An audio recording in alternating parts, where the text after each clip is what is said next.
So I think it's time for me to finally put my English degree to use and talk about H.P. Lovecraft. For starters, my history with him is pretty simple. I had heard about him sometime in high school and remember him being popular among the crowd of millennials who were, in the late 2000s, early 2010s, obsessed with the character archetype typified in Doctor Who, Sherlock, and Lovecraft. All I knew initially was that he was a horror writer who made up Cthulhu and was an atheist, and later found out he had to raise his cat or something.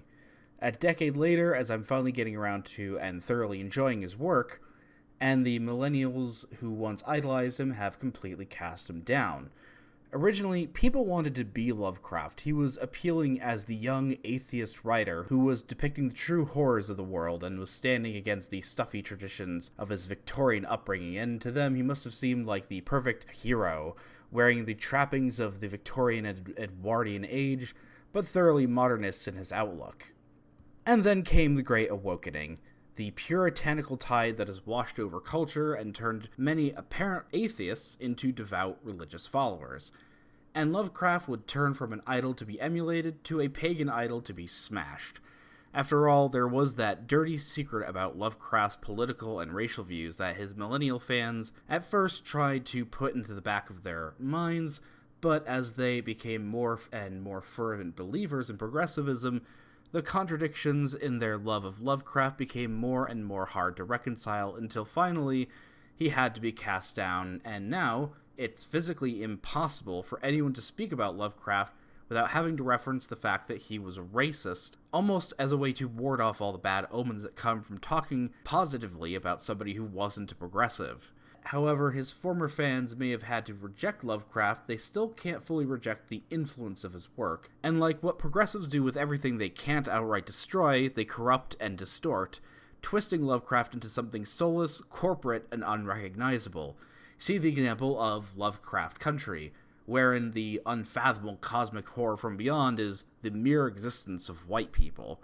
Now, I would be amiss if I didn't acknowledge that there have been some fantastic Lovecraft-inspired works that have come out in the recent past. FromSoft's game Bloodborne is an obvious example, but still, it's hard to think that Lovecraft would be anything but horrified and disgusted by the vast majority of his fans. So, there Lovecraft lies, a broken and discarded idol. But perhaps he can be picked up again, his work enjoyed for what it is by those of us on the dissident right who are more forgiving and open-minded of our ancestors. Lovecraft was a reactionary after all, and of course if Lovecraft can be cancelled, then so too can our favorite 20th century fiction writer J.R.R. Tolkien, who with the upcoming Amazon series we can already see the woke Puritans have gotten their hands on. Because if progressives are horrified by what Lovecraft named his cat, imagine what they'll think when they find out who Tolkien supported in the Spanish Civil War.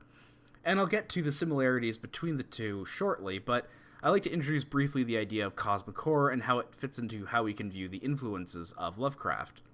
So, for the uninitiated, H.P. Lovecraft pioneered an evolution of the horror genre from the Gothic style that colored the 19th century with works like Frankenstein and Dracula, which deal with the monsters within mankind, to the cosmic horror, that mankind is limited in his comprehension of the full truth of the universe, and that when exposed to the unfathomably greater beings of the cosmos, he goes mad from realizing the limited scope of his mind and that the horrors from beyond are coming and will either permanently alter or destroy mankind.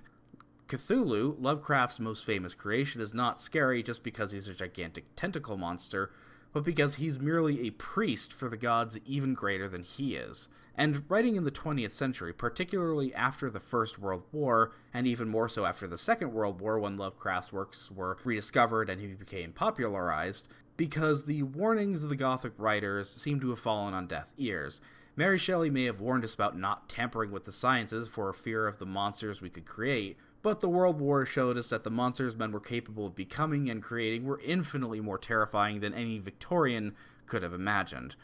What is scary about Dracula compared to seeing every single one of your friends gunned down or blown up in a trench in the once green idyllic fields of northern France now turned into a bomb-cratered, body-strewn hellscape? So came the necessity of genre fiction changing to reflect this new reality that mankind had to deal with,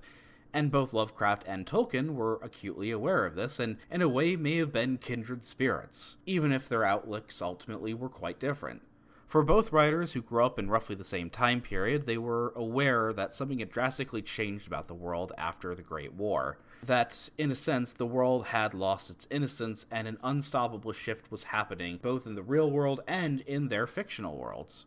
For Tolkien, magic is slowly flowing out of Middle-earth, and Lovecraft, the influence of the Elder Gods, is slowly creeping in. And it's here that I think the reactionary views of Lovecraft really demonstrate themselves, to the spreading growth of industrial cities choking the air with pollution, to more and more waves of immigration replacing the old Anglo-Saxon stock of New England.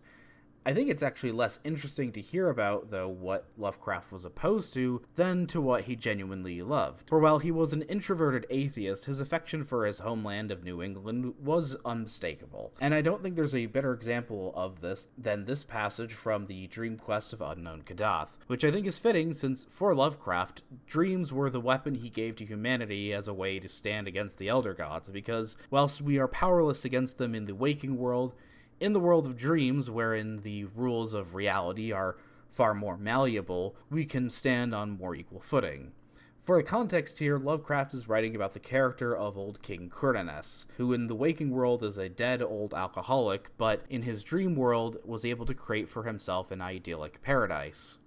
To quote, "He could not go back to these things in the waking world because his body was dead, but he had done the next best thing and dreamed a small tract of such countryside in the region east of the city, where meadows rolled gracefully up from the sea cliffs to the foot of the Tenarian hills. There he dwelt in a grey Gothic manor house of stone looking on the sea, and tried to think it was ancient Trevor Towers, where he was born and where 13 generations of his forefathers had first seen the light. And on the coast nearby he had built a little Cornish fishing village with steep cobbled ways, settling therein such people as had the most English faces, and seeking ever to teach them the dear-remembered accents of old Cornwall fishers. And in the valley not far off he had reared a great Norman abbey, whose tower he could see from his window, placing around it in the churchyard grey stones with the names of his ancestors carved thereon, and with a moss somewhat like old England's moss. For though Cernunnos was a monarch in the land of dream, with all imagined pomps and marvels and splendors and beauties,